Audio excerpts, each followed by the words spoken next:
Hello, in this quick video, I'm going to show you how to find the evidence you need for your essay, and I'm going to give you some examples. So hopefully by the time you're done watching this video, you will know exactly where to go to find your evidence. All right, so in order to get started, I suggest you go to Classroom. Now, if you have the physical copy of the book, which for some reason I don't have one near me, if you have the physical copy of the book, there is nothing stopping you from opening and scrolling through it, but I'm going to show you a faster and easier way. All right, so if you go to Classroom, everyone should have a post under materials that looks like this. Okay, so I'm going to show you where that is and how to use it. All right, so this is my first period classroom. I'm under classwork. Every classroom should be similar. Up at the top should say materials and links. And then towards the top, I know the order might be slightly different, but towards the top, you should see a materials post that says Purple Hibiscus chapter and audiobook links. So I'm going to walk you through some easy steps on how to find your evidence. So the first thing I suggest that you do is try to identify the chapter your evidence comes from. So writing this essay is going to be a lot easier if you can remember the book and what happened.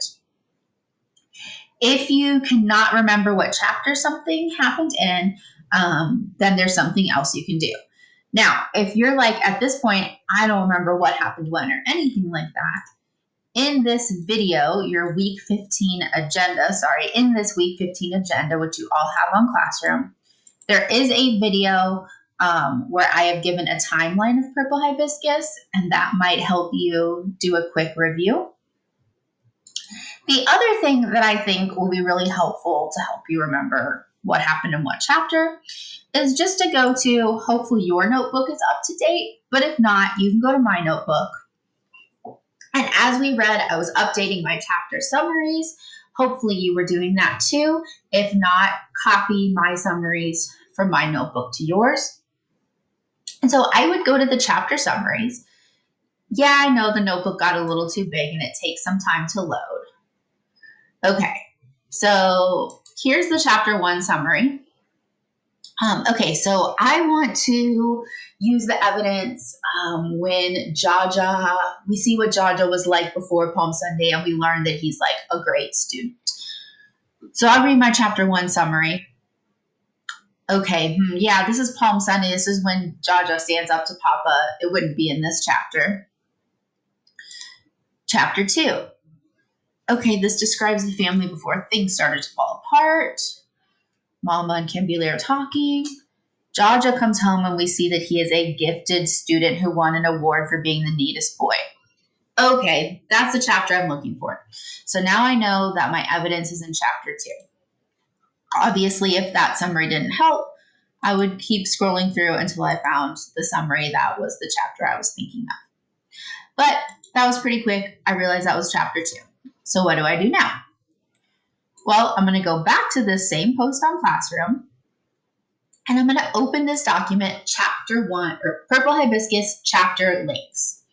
Now, this document has links to all of the chapters, both a plain form and a form that has any of the pictures or notes that I put in. It also has links to all of my videos. Now, one thing I will note is that as we read, any quote that I thought was like really significant or you might want to come back to, I highlighted blue. So another thing you could just do is open some of these annotated things and like just go straight to the blue highlighted lines and see if that's evidence you can use, because those were obviously things your teacher thought was important. All right, but I'm looking for evidence of what Jaja was like before Palm Sunday. And I used my chapter summaries to see that would happen in chapter 2. So I'm going to open the chapter 2 document. So you notice the chapters are all numbered down here. The annotated version is the one where I've done highlights and added some pictures. All right, so I'm going to open this document. Now, I could skim through it, reading for the part that I want. I could skim through it, seeing if there was a highlighted part, that's what I'm talking about. Or, and this is the easiest way, and this is what I suggest you do, If you're in this document and you hit the control button and F, then it will pop up with a little search bar. So control F. All right, so now I have this little thing right here, find in document, okay? And let me see, there's another way too. I think there's another way that might help some of you guys. If I go to edit, find and replace, okay? So you could also go to edit, find and replace, and that will also help you find, okay? Now, what are we trying to find?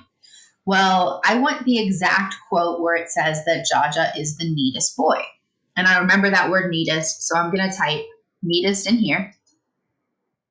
All right. And I typed in neatest, and it took me exactly to that point in the document. So I could copy this and use it as my evidence. Now, let me show you how to do that with the control F, which I think is the easier way. Control F, I would just type in neatest,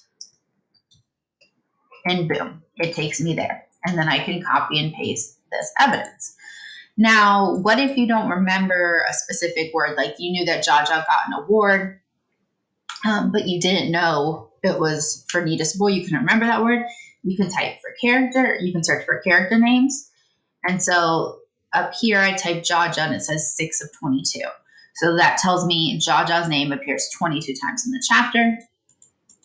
If I use these little arrows, that will take me up to the first time. And so I could use that to help me kind of scroll through and look for the award Jaja won. Okay, so that is another way to use that to find evidence. And I do think that using this control F method is the best way to do it if you can think of a word. Of course, if you can't think of a word, just scroll through and try to grab the one that you want. All right, so to reiterate, what is the best way to find your evidence in the quickest way possible, right? Because I know we also want to do this quickly. So identify the chapter that you are looking for. If you can't remember off the top of your head, open your notebook or my notebook, read the chapter summaries. Open the virtual text of the chapter, skim, or use Control F to find your evidence. Now, I do want to warn against just Googling purple hibiscus quotes, because what happens a lot is what will come up is someone else's analysis of the text. And so if you put in as your evidence, that's supposed to be directly from the book. If you put someone else's analysis of the text, having read Purple Hibiscus as much as I have, I will know that's not a quote from the book. And I will, then search it and be like, where did you get this information? So please use a direct quote from the book. Don't try making it up. I will also identify that. You'll lose points. And if you can't find what you need, reach out to me for help. I'm kind of like a walking encyclopedia of purple hibiscus, and I love to help. So send me an email, and I'll help you.